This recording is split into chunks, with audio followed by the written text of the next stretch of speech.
लाल जी को कोई लड़की पसंद ही नहीं आती थी और उसकी एक ही वजह थी, किशोरी लाल जी का लालची होना। उनको लड़की वालों से मोटा दहेज चाहिए था और इसी चक्कर में एक दिन वो एक बहुत पैसे वाले के घर अपने बेटे का रिश्ता लेकर पहुंचे। उस आदमी का नाम था ओम प्रकाश। देखिए किशोरी लाल जी, मेरी एक ही बेटी है और मेरी सारी संपत्ति जायदाद सब कुछ मेरी बेटी नैना का ही है। पापा, नाम से लगता है बहुत खूबसूरत होगी। कितना अच्छा नाम है ना, नैना। ओ वैसे बहुत तो सही है आपकी। अब इतना पैसा है, जमीन जायदाद है, इकलौती बेटी, आप भी क्या करेंगे? सब कुछ उसे ही देंगे ना। बिल्कुल ठीक पहचाना आपने। बस बेटी की शादी और सारी जायदाद उसके नाम। पापा, बिना देखे हाँ कर दीजिए ना। इतना अच्छा रिश्ता फिर कहाँ मिलेगा? माला माल हो जाएंगे हम। मैं अपनी बेटी को बुलाता हूँ। अरे नहीं नहीं नहीं नहीं, आपकी बेटी का नाम नैना है, सुनकर ही लगता है बहुत सुंदर होगी। रहने दीजिए अंकल, मैं तो आपकी बेटी के नाम से ही इतना खुश हो गया हूँ कि उसे बिना देखे शादी करने को तैयार हूँ। अब तो मैं उसका चेहरा सीधे शादी के बाद ही देखूंगा। और इस तरह राघव नैना का चेहरा नहीं देखता और उससे शादी कर लेता है। शादी के बाद अपनी सुहाग रात पर जब राघव नैना का घूंघट उठाकर देखता है तो नैना की आंखें बंद थी। कितनी खूबसूरत हो तुम नैना, जरा अपनी आंखें खोलकर मेरी तरफ देखो तो सही। नहीं, मुझे शर्म आती है।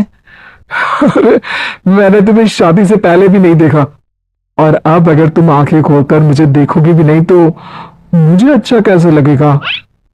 इससे पहले कि नैना अपनी आंखें खोलकर राघव की तरफ देखती, अचानक से लाइट चली गई और राघव नैना को पूरी तरह से देख भी नहीं पाया। अगली सुबह नैना राघव के लिए नाश्ता बनाकर लेकर आई। अरे ये क्या, आधा पराठा सेका हुआ है और आधा बिल्कुल कच्चा। ये तुमने क्या किया नैना? बहू, तुमने क्या आधा पराठा तवे से नीचे लटका कर रखा था जो आधा सिका है और आधा कच्चा? मुझे जितना दिखेगा उतना ही तो सीखूंगी ना पापा जी। जहां जहां मुझे नजर आ रहा था वहां मैंने सीख लिया, जहां जहां नहीं दिखा वहां कच्चा रह गया होगा। इसका क्या मतलब है? ये कैसा मजाक कर रही है तुम? अरे बहू, तुमने इतना लंबा घूंघट क्यों लगाया हुआ है? देखो, हमारे घर में बहुओं को बेटी की तरह रखा जाता है और फिर तुम तो इतना सारा माल लेकर आई हो। देखो, ये घूंघट डालकर रखने की कोई जरूरत नहीं है। हाँ नैना, पापा जी ठीक कह रहे हैं, तुम तो आराम से रहो, अपना ही घर समझो। नैना अचानक से अपना घूंघट उठा लेती है। अरे ये क्या पापा, नैना की तो एक आंख फूटी हुई है। नाम से नैना, लेकिन ये तो कानी बहू निकली। मेरे साथ धोखा हुआ है, धोखा। बिना दिखाए अपनी कहानी लड़की मेरे संग ब्याह दी। मुझे कहानी भी नहीं चाहिए। जी अभी ओम प्रकाश जी से बात करनी पड़ेगी। आखिर उन्होंने मेरे साथ ऐसा किया क्यों? अरे आप लोगों ने ही तो पापा से कहा था कि आप लोग शादी से पहले मुझे देखना नहीं चाहते। अब मेरे पापा पर क्यों इल्जाम लगा रहे हैं? अरे लेकिन उन्हें बताना तो चाहिए था ना कि तुम कानी हो, एक आंख से तुम्हें दिखाई नहीं देता। किशोरी लाल और राघव नाराज होकर ओम प्रकाश को अपने घर बुलाते हैं। पापा जी, ये आपने क्या किया? शादी से पहले बताया क्यों नहीं कि नैना की आंखों में परेशानी है? अरे आप ही ने तो लड़की देखने से मना कर दिया था। और लेकिन आप बता तो सकते थे। आपको तो हमारी बेटी की प्रॉपर्टी चाहिए थी, वो भी पूरी की पूरी। अब क्या हुआ अगर उसे आधा दिखाई देता है? प्रॉपर्टी तो आपको पूरी मिल गई ना। अरे ये क्या बात हुई? मेरी शादी प्रॉपर्टी से नहीं, आपकी बेटी से हुई है। अब ये तो पहले सोचना चाहिए था, तब तो मेरी प्रॉपर्टी देखकर तुम्हारी जुबान लप लपा रही थी। लेकिन मैं कानी लड़की को अपनी बीवी बनाकर नहीं रख सकता। पापा कुछ करिए ना। हाँ करता हूं। और देखिए ओम प्रकाश जी, आप हमारे साथ ऐसा नहीं कर सकते। और तुम देखो, अगर तुमने मेरी बेटी से शादी तोड़ी ना, तो जो भी प्रॉपर्टी मैंने तुम्हें दी है वो तो पूरी की पूरी वापस ले ही लूंगा और आधी प्रॉपर्टी तुम्हारी भी लूंगा। अरे मेरी आधी प्रॉपर्टी भला क्यों लेंगे आप? इसलिए क्योंकि मेरी बेटी को आधा नजर आता है और उसकी नजर अभी तक तुम्हारी आधी जायदाद पर ही पड़ी है।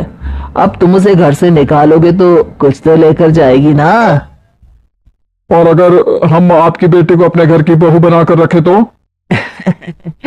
तो तुम्हारी पूरी प्रॉपर्टी तुम्हारी ही रहेगी और जो मैंने तुम्हें दिया है ना उसमें से बस मैं आधा लेकर जाऊंगा। अरे लेकिन अब आप अपनी दी हुई प्रॉपर्टी में से आधी वापस क्यों लेकर जाएंगे? अगर मैं आपकी बेटी को अपनी पत्नी बनाकर रखने को तैयार हूं तो? इसलिए ताकि भविष्य में अगर तुम मेरी बेटी को धोखा दो तो उसके पास कुछ तो रहे जो पति का हो। वैसे मेरे पास तो बहुत कुछ है लेकिन अपने पति की कोई निशानी तो उसके पास होनी चाहिए ना। अब अगर तुमने मेरी बेटी को कहानी कहा तो तुम्हें प्रॉपर्टी भी कहानी ही मिलेगी, पूरी नहीं। जमाए राजा।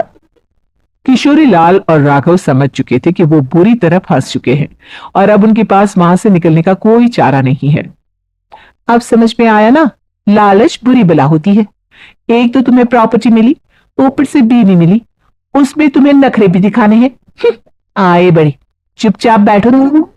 कुछ दिनों के बाद नैना राघव की कार लेकर बाजार घूमने निकलती है और जब कार लेकर वापस आती है, ये क्या? एक तरफ से मेरी गाड़ी पूरी खराब हो चुकी है। लगता है तुमने मेरी गाड़ी को किसी दूसरी गाड़ी के साथ एक्सीडेंट किया है। अरे कितना बड़ा नुकसान कर दिया तुमने बहू। वो क्या है ना पापा जी, मुझे एक आंख से दिखाई नहीं दे रहा था, सामने से गाड़ी आ रही थी। मुझे तो सिर्फ आधा ही दिखाई दिया और वो गाड़ी मेरी कार से रगड़ते हुए निकल गई। अब मैं क्या करूं बताओ? आप इसे ठीक कराने के पैसे कौन देगा? तुम्हारे पापा? तुमने मुझसे इस तरह से बात की? अभी रुको। नैना राघव की शिकायत ओम प्रकाश को कर देती है।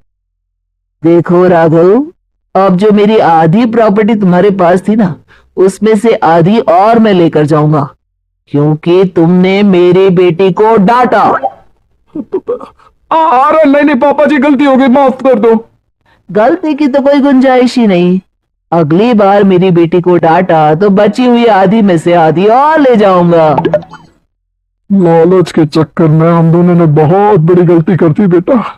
एक तो तुम्हें कानी बहू मिली और ऊपर से जो माल मिला वो भी काना।